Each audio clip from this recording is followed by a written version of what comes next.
What up, Keith Kelfis? In this video, I want to talk about communicating with customers. Maybe when you're totally swamped or you're in a strong emotional state, and how to and how not to communicate with customers at all costs, maintaining your composure.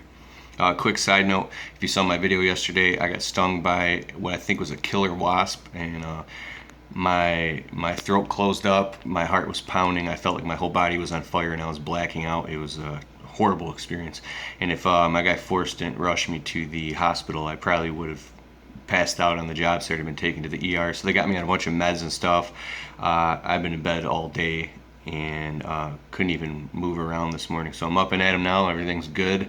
That sucked and that was really painful too, but whatever. I think it was the universe telling me to slow down because I'm working a lot of hours. So sometimes if you don't stop, the universe will make you stop.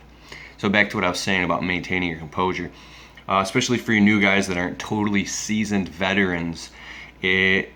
Sometimes if your business is really starting to actually work and the phone's ringing off the hook and you're booking yourself like crazy, and maybe you're double booking yourself, or you get to a point where maybe you're booked up the wazoo and then a truck breaks down, then something goes wrong, then a 1-day job turns into a 3-day job, then a 2-day job turns into a 4-day job, and then you have a family emergency, and then like all these things jump on your plate that ruin your schedule or get in the way of your schedule. And now you might have customers calling you saying, where the hell are you? You're like, well, it rained all day Monday and Tuesday, and now I can't get to you Wednesday till Thursday. You got this client, and it's like helter skelter. Shit's breaking down left and right, nothing's working. You can get to a point where you feel like you're going insane. Obviously, I've been there.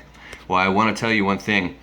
In the moments where you're really stressed out and freaked out trying to do it all, and you feel like you're gonna, have a panic attack or break down, those are the moments when your phone is ringing off the hook too.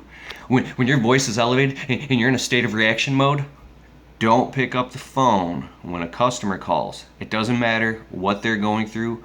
Or don't call a customer when you're in an emotional state, or don't text any of your clients emotional things. Keep emotion out of it. If something happens, here's another example. Say you get really freaking sick and you got to take a couple days off. Maybe you burn yourself out. Or say there's a personal family issue that comes up and you can't make it. The way I communicate with my customers, I say, we have a delay in our schedule. Very sorry, but we'll have to reschedule and I have to be there Thursday. Don't say anything else. Don't tell them your personal stuff or anything emotional or what you're going through. If your clients you're really cool with your clients, you could say it, but as long as it's in a cut and dry way, like, hey man, let me see.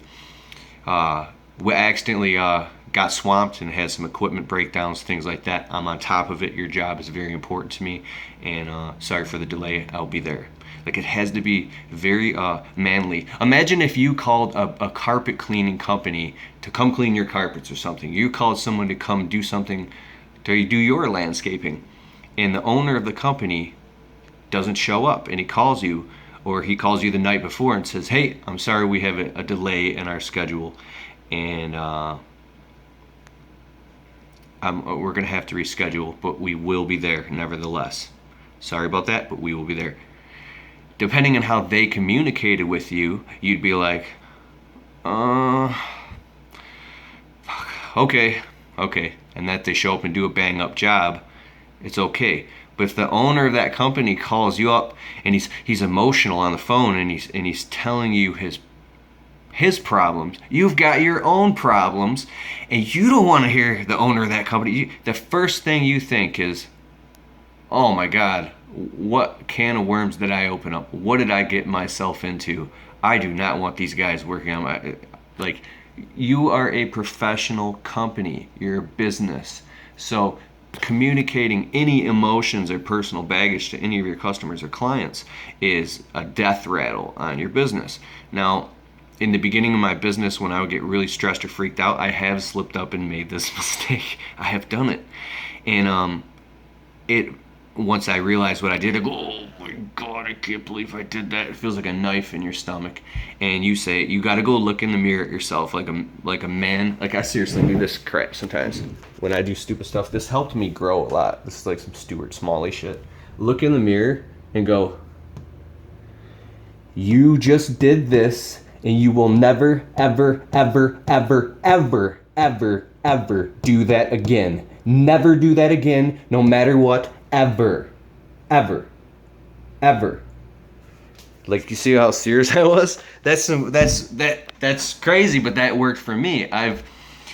Because the issues that come up for you, the victim-mindedness of an employee or something like that, when you're a business owner, like, no excuses. Customers want results. They don't want to hear any excuses. They don't care. They want results. And your job is to bring and deliver results to them now.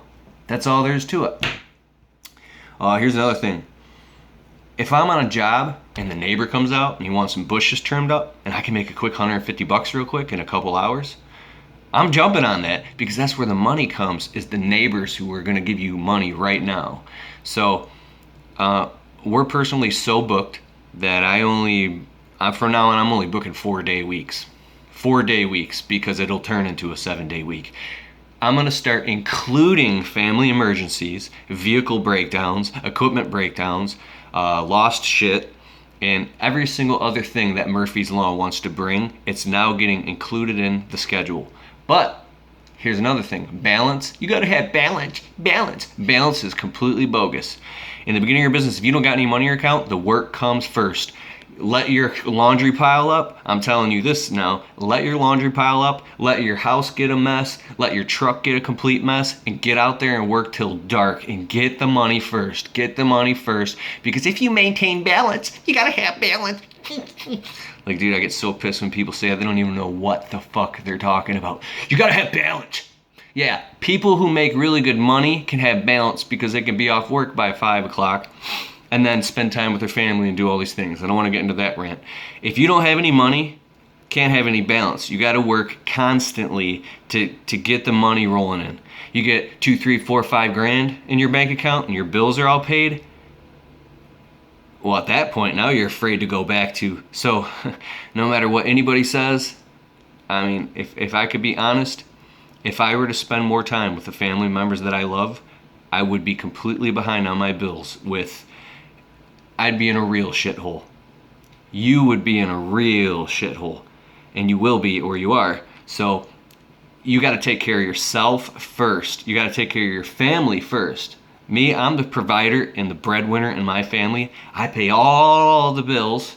Okay, I pay for everything. I bring the groceries in the house. I pay the rent. I pay the electricity. I pay everything, and I make sure all this stuff. And it feels very good to be a provider. I've never had a chance to do that before in my life, and I'm very honored and feel good to be a husband. This is awesome. But you get what I'm saying, man? People are gonna jump all over your shit and accuse you of not having balance. They're gonna jump all over you, or they're gonna try to guilt trip you into saying you're selfish and that you need to take more time off, or all these things. If you don't have the money to do it, period. The system that we live in does not allow for you to not have money. You have to have money. You have to have the money in order to have the balance. It's just it's part of life. So if you got a better way, tell me in the comments. Please tell me. Like my old man is constantly wrenching on me, saying, you gotta take Sunday off. Sunday is the Lord's day. No, I'm not ripping on God. I'm just talking about my dad. I'm not making fun of any religion or anything like that. I'm just talking about how my old man talks. And Sunday is the day I go out and I sell jobs. That's when my customers are home. On Sunday, I sell jobs from 9 a.m. until 3 p.m. on Sunday. I do the paperwork. I do all that stuff. I do organizing, okay, because we always work on Saturdays. If I didn't work on Saturdays and half days on Sundays at least, I wouldn't have any money. There's no traffic. There's a great quote. There's no traffic along the extra mile. When it's 5, 6 p.m. and you're tired, you want to go home, but you just go bang out that one more job till 7, 8, 9 p.m.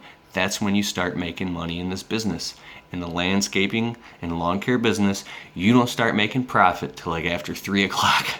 So you stay late. You work on a Saturday and a half day Sunday. That's when you make the money coming in. You do that 5, 6 years and you get, I don't know how much money in the bank feels good to you, and you don't go out and mortgage a new house or get brand new trucks and vehicles and all that stuff, and you sock that money away.